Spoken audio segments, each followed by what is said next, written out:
মৰমৰ ছাত্ৰ-ছাত্ৰীসকল, যোৱাটো ভিডিঅ'ত আমি পঢ়িলোঁ এচিডৰ বিষয়ে। আজিৰ ভিডিঅ'টিত আমি আলোচনা কৰিম ক্ষাৰকসমূহৰ বিষয়ে।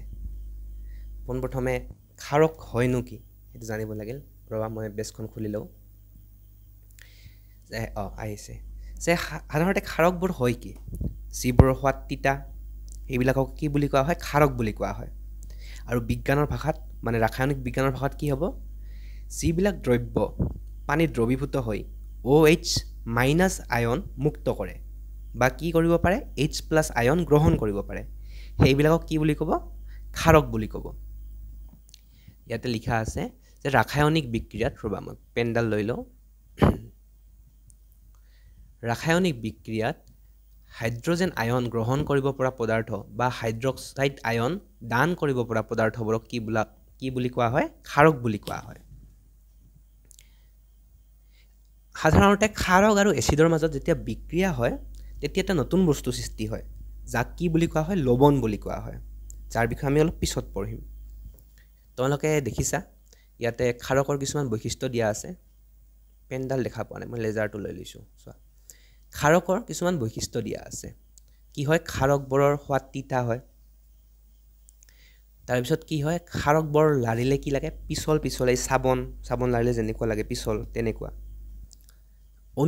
অনুভৱ হ'ল লিটমাছ পৰীক্ষা। লিটমাছ কি আছিল? পেপাৰ আছিল। লিটমাছৰ বিষয়ে ভালকৈ পঢ়িম। তো লিটমাছ কাগজত কি কৰে? যদি কাগজখন ৰঙা ৰঙৰ হয়, লিটমাছ কাগজখন, তেন্তে ক্ষাৰকত যদি আমি ডুবাই দিওঁ সেইখন কি হৈ পৰিব? নীলা হৈ পৰিব। এতিয়া এইটো তুমি মনত ৰাখিব পাৰা যে কি নীলা ৰঙক ইংৰাজীত ব্লু বুলি কোৱা হয় আৰু ক্ষাৰকক বেজ বুলি কোৱা হয়। ব্লু আৰু বেজ, বি অৰ্থাৎ ৰঙা লিটমাছ ক্ষাৰকে নীলা কৰে। এইটো এনেকৈ টিপছ লৈ তুমি বুজি ল'ব পাৰা। তেতিয়া এচিডে কি কৰিব? নীলা লিটমাছক ৰঙা কৰিব। ঠিক আছে?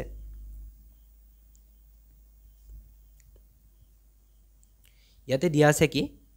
যেতিয়া NaOH কি হয়? এটা ক্ষাৰক হয়, ছ'ডিয়াম হাইড্ৰক্সাইড। যেতিয়া পানীত যায়, দ্ৰৱীভূত হয়, তেতিয়া কি কৰে? Na ছেপাৰেট হৈ যায় আৰু OH আয়নবিলাক কি হৈ যায়? ছেপাৰেট হৈ যায়। ঠিক আছে? ক্ষাৰকৰ উদাহৰণ কেইটামান দিয়া আছে, পঢ়ি ল'বা। Sodium hydroxide, calcium hydroxide. ঠিক আছে? ইয়াতে এটা ভিডিঅ' আছে, ৰবা মই প্লে কৰি দিওঁ। এইটোৰ বিষয়ে আমি অলপ পিছত আৰু পঢ়িম ভালকৈ। ঠিক আছে? প্লে কৰি দিছোঁ, চোৱা। NaOH নামিছে, HCl কি হয়? এচিড নামিছে, লগ হৈ কি কৰিছে? অলপ দানা দানা বস্তু আৰু চাৰিওফালে কি? পানী, H2O আৰু NaCl। এই NaClখিনি কি হয়? নিমখ। অৰ্থাৎ নেক্সট পেজত যাওঁ ৰবা। অৰ্থাৎ কি? লৱণ। এই NaClটো কি হয়? লৱণ। দেখিছা নহয়? HCl এচিড আৰু ক্ষাৰক আৰু এচিডে মিলি কি উৎপন্ন কৰে? লৱণ আৰু পানী। এতিয়া ক্ষাৰকৰ কিছুমান ভাগ থাকিব নিশ্চয়, তো কিছুমান মুখ্য ভাগবিলাক আমি পঢ়োঁ। শক্তিশালী ক্ষাৰক। শক্তিশালী ক্ষাৰক হ'ল পানীত সম্পূৰ্ণৰূপে বিচ্ছিন্ন হৈ বৃহৎ সংখ্যক হাইড্ৰক্সাইড আয়ন উৎপন্ন হোৱা ক্ষাৰক। অৰ্থাৎ কি? সৰল অৰ্থত ক'ব গ'লে যিবিলাক ক্ষাৰকে পানীত দ্ৰৱীভূত হয় বহুত বেছি পৰিমাণে OH- আয়ন মুক্ত কৰিব পাৰে, সেইবিলাকক কি বুলি কোৱা হ'ব? শক্তিশালী ক্ষাৰক বা তীব্ৰ ক্ষাৰক।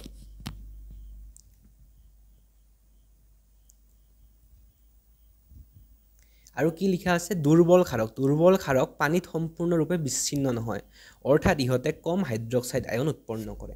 আনহাতে কি? যিবিলাক ক্ষাৰক পানীত দিয়াৰ ফলত OH- আয়ন বেছিকৈ মুক্ত নহ'ব, সেইবিলাকক কি বুলি কোৱা হ'ব? দুৰ্বল ক্ষাৰক।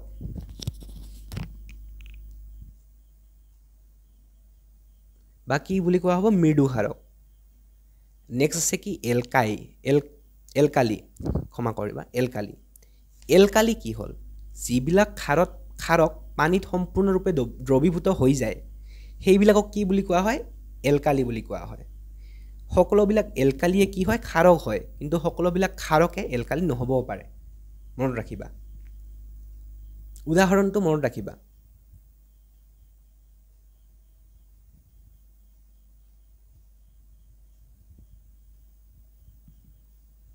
নেক্সট কি আছে? পানীত অদ্ৰৱণীয় ক্ষাৰক।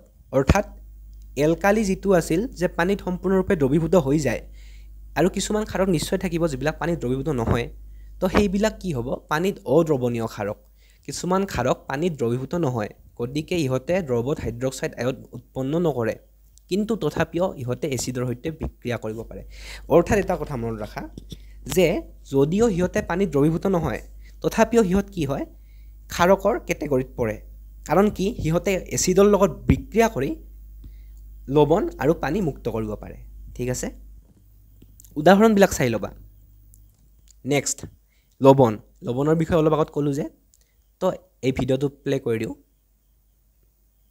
এই NaOH নামিছে HCl এচিড নামিছে তাৰপিছত কি গঠিত হৈছে H2O প্লাছ NaCl পানী আৰু কি নিমখ সোডিয়াম ক্লৰাইড আৰু পানী ঠিক আছে ইয়াতে সংজ্ঞাটো কেনেকৈ দিছে পঢ়ি লওঁ লৱণ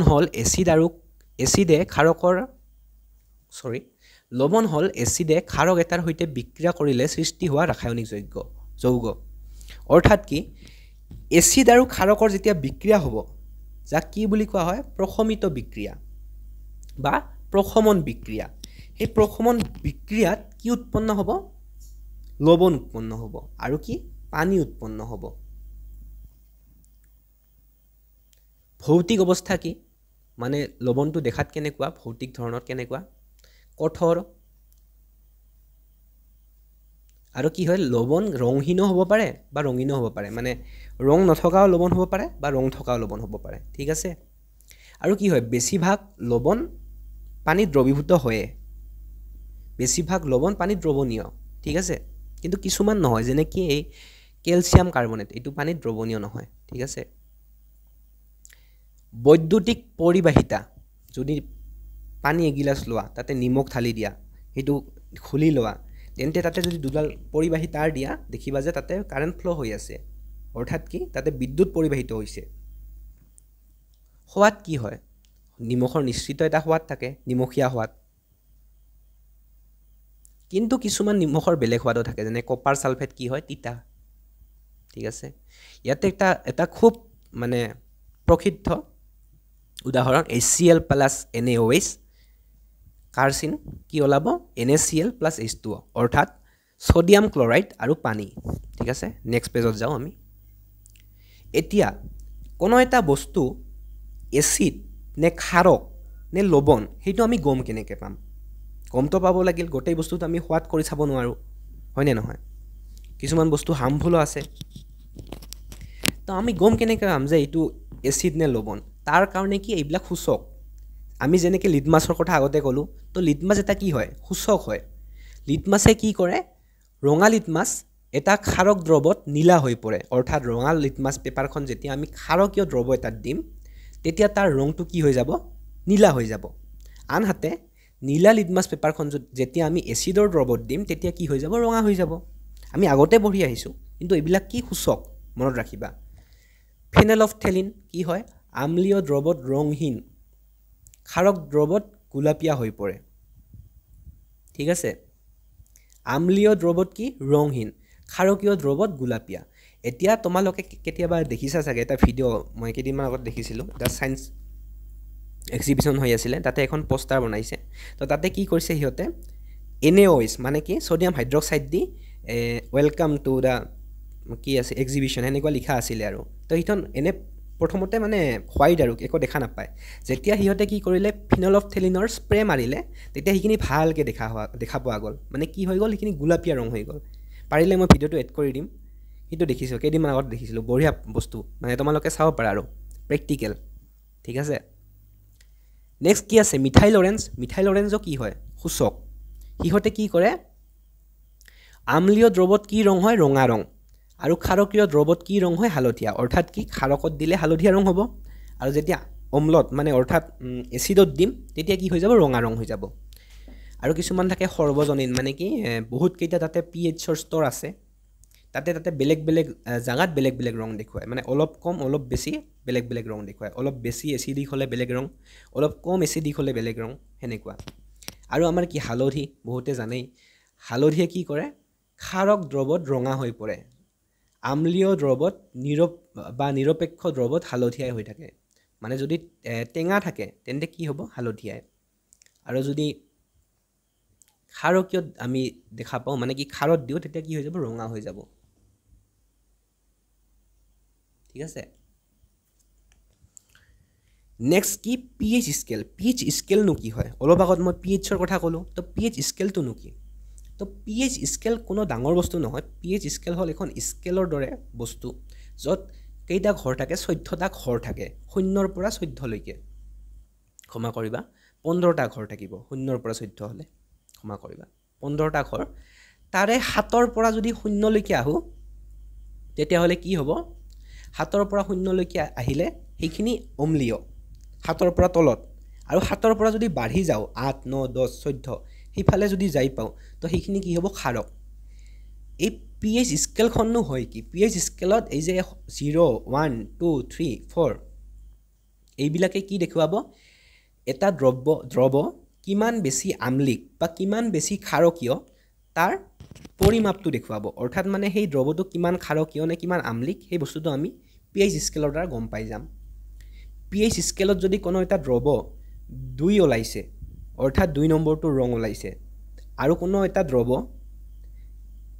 5 ওলাইছে ধৰিলা যেটো 5 নম্বৰ আছে হিটো ৰং ওলাইছে তেতিয়া আমি গম পাম যে কি প্ৰথম দ্ৰৱটো যেটো 2 ওলাইছিল হেইটো দ্বিতীয় দ্ৰৱতকৈ বেছি আম্লিক অৰ্থাৎ pH ৰ মান যিমান কম হ'ব 0 1 2 3 যিমান কম হ'ব হিমান দ্ৰৱটো বেছি আম্লীয় হ'ব আৰু pH ৰ ভ্যালু যিমান বেছি হ'ব 10 11 12 13 14 সেই বস্তুটো কিমান বেছি ক্ষাৰকীয় হ'ব ঠিক আছে সদায় তুলনাত মানে কোনো এটা বস্তুৰ তুলনা কৰা হয় না কোনোবা এটা বস্তুৰ লগত যে এইটো বস্তুতকৈ এইটো কিমান বেছি আম্লীয় বা এইটো বস্তুতকৈ এইটো কিমান বেছি ক্ষাৰকীয় সদায় তুলনা যেতিয়া কৰা হ'ব তেতিয়া তুমি ক'ব পাৰিবা যে ইয়াৰে pH স্কেল আহিছিল pH ত ভ্যালু আহিছিল 6 এ দ্ৰৱটোৰ বি দ্ৰৱটোৰ pH ত ভ্যালু আহিছিল 3 অৰ্থাৎ বি দ্ৰৱটো বেছি আম্লিক আছে ঠিক আছে আৰু বেছি আম্লিক মানে কি বেছি H+ আয়ন মুক্ত কৰিব পাৰে এইটো মনত ৰাখিবা তো এখন তোমালোকৰ তাতে চাৰ্ট দিয়া আছিল কিতাপত সেই চাৰ্টখনত pH ৰ কাগজৰ ৰং কেনেকুৱা হ'ব অনুমানিক pH মান কিমান হ'ব আৰু পদাৰ্থৰ প্ৰকৃতি কেনেকুৱা হ'ব হেইটো লিখিব দিয়া আছিল এই চাৰ্টখন দিয়া আছে তোমালোকে লিখি ল'ব পাৰা বৰ বেছি এটা জটিল নহয় নেক্সট স্ফটিকাবদ্ধ জল অৰ্থাৎ কি স্ফটিকাবদ্ধ জল মানে কি যিবিলাক স্ফটিকত পানী জমা লাগি আছে মানে লগ হৈ আছে পানীৰ অণু কিছুমান লগ হৈ থাকে তো কি কৈছে স্ফটিকাবদ্ধ পানীয়ে স্ফটিকীয় যৌগ এটাত থকা আয়নৰ হৈতে ৰাসায়নিকভাৱে সংযুক্ত হোৱা নিৰ্দিষ্ট সংখ্যক পানীৰ অণুক বুজায় অৰ্থাৎ কি যিমান কেইটা পানীৰ অণু সেই স্ফটিকটোৰ লগত জড়িত হৈ আছে সেইখিনিকে কোনে বুজায় স্ফটিকাবদ্ধ পানীয়ে বুজায় ইয়াতে কিছুমান যৌগ দিয়া আছে CuSO4 copper sulphate +5H2O copper sulphate আৰু কি হয় পানী একেলগে লগ লাগি থাকে যেতিয়া হেতক হিট কৰি দিম তেতিয়া কি হৈ যাব সেপাৰেট হৈ যাব পানীখিনি নোহা হৈ যাব এইটো blue crystal CuSO4 5H2O sulphate pentahydrate copper sulphate pentahydrate copper two sulphate pentahydrate যাৰ ৰং কি হয় নীলা হয় হেইটোক যদি আমি শুকাই দিলে যেতিয়া পানীখিনি নোহা হৈ যাব হেতিয়া তাৰ ৰং কি হৈ যাব বগা হৈ যাব ঠিক আছে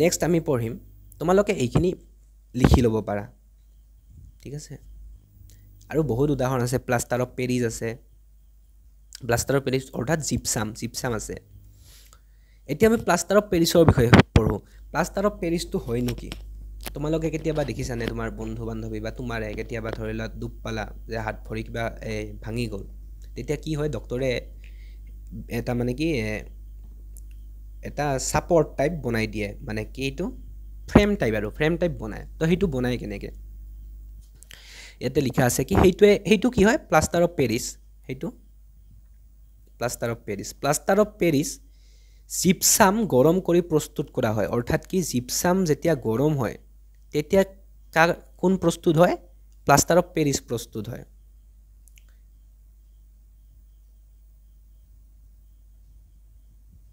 অৰ্থাৎ কি জিপসামৰ লগত পানীৰ অণু থাকে পানীৰ অণুবিলাক যেতিয়া গৰম কৰা হয় তেতিয়া কি হয় সেই পাউডাৰখিনি সেপাৰেট হৈ যায় আৰু পানীৰ অণুখিনি সেপাৰেট হৈ যায় এইটো তোমাৰ ফৰ্মুলাটো তোমাৰ কিতাপতো আছে তো চাই ল'বা CuSO4 2H2O অৰ্থাৎ কি জিপসাম তাক যদি আমি 373 কেলভিন অৰ্থাৎ কি 100 ডিগ্ৰী সেলসিয়াছত গৰম কৰোঁ তেতিয়া আমি দুটা যৌগ পাওঁ CaSO4 half H2O plus 3/2 H2 1.5 H2O ব্যৱহাৰ কি হ'ব পাৰে মল্ডিং কিছুমান মূৰ্তি চূৰ্তি বনাই যায় সেইবিলাক চিকিৎসাত হাত ভৰি ভাঙিলে বেৰৰ সিলিং থিলিং বনোৱা এইবিলাকত বনোৱা যায় নেক্সট কি আছে বেকিং সোডা তোমালোকে এই পকৰি খোৱা কেক খোৱা তাতে কি দিয়া হয় বেকিং সোডা দিয়া হয় বেকিং সোডাই আসলতে কৰে কি বস্তু এটা ফুলাই দিয়ে ঠিক আছে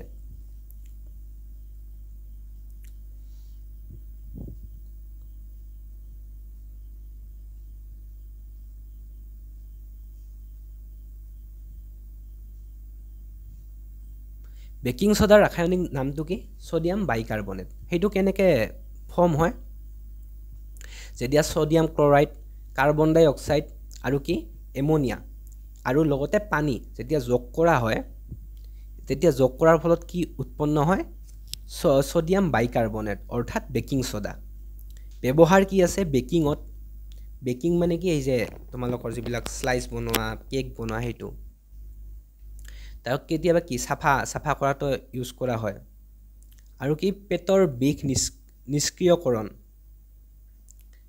এন্টিচিড এই অজীৰ্ণতা বুলি এটা শব্দ আছে নহয় তোমালোকৰ কিতাপত তো অজীৰ্ণতাটো নাশ কৰিবলৈ কি ব্যৱহাৰ কৰা হয় ক্ষাৰকীয় পদাৰ্থ অৰ্থাৎ কি বেকিং সোডা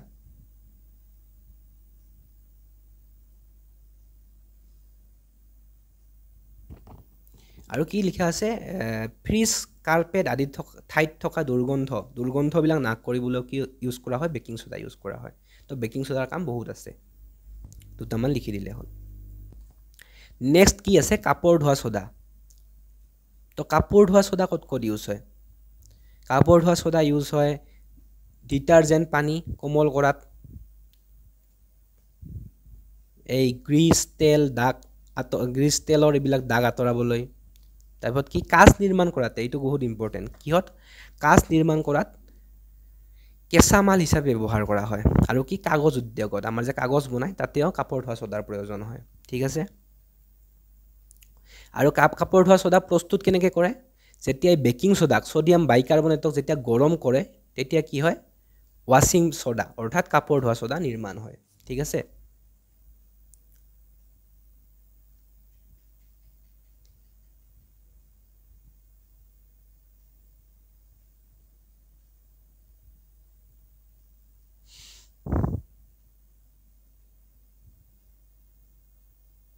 প্ৰথমতে তোমাৰ এই সোডিয়াম বাইকাৰ্বনেটটো হিট কৰাৰ ফলত কি হ'ল কাৰ্বন ডাই অক্সাইড আৰু পানী এৰি দিলে সেপাৰেট হ'ল তাৰপিছত কি হ'ল এই সোডিয়াম কাৰ্বনেট আৰু প্লাছ পানীৰ অণু মিলাই কি হৈ গ'ল তোমাৰ কাপোৰ ধোৱা সোডাটো সৃষ্টি হ'ল এই বিক্ৰিয়াটো প্ৰথমতে হৈ ল'ব ৰবা মই লিখি দিওঁ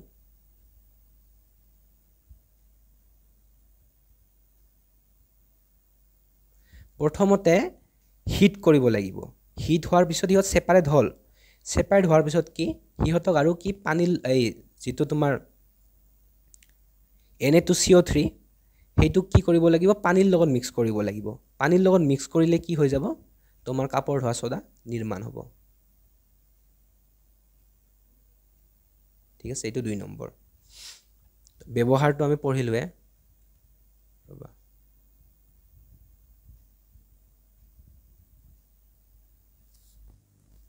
নেক্সট কি আছে ব্লিচিং পাউডাৰ তোমালোকৰ ঘৰত ব্যৱহাৰ কৰাই হয় CaOCl2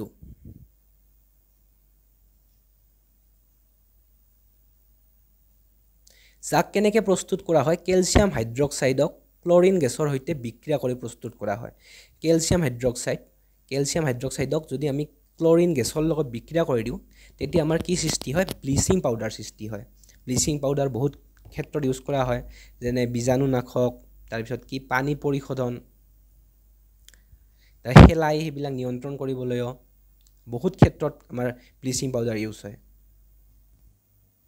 ঠিক আছে তো আজিলৈ এইখিনি আছিলে সামৰিলোঁ তোমালোকে ভালকৈ পঢ়ি থাকা বাকি কোৱেশ্চন এনসাৰখিনি দিবলৈ চেষ্টা কৰিম আজি ক'ব গ'লে আমাৰ সেকেন্ড নম্বৰ চেপ্টাৰটো যিখিনি বুজিবলগীয়া আছিল প্ৰায়খিনি বুজা শেষ পাল তো কোৱেশ্চনখিনি আমি বনাম কোৱেশ্চন পেপাৰখিনি আমি বনাই আপলোড কৰিম লাহেকৈ ঠিক আছে তেতিয়ালৈকে পঢ়ি থাকা ধন্যবাদ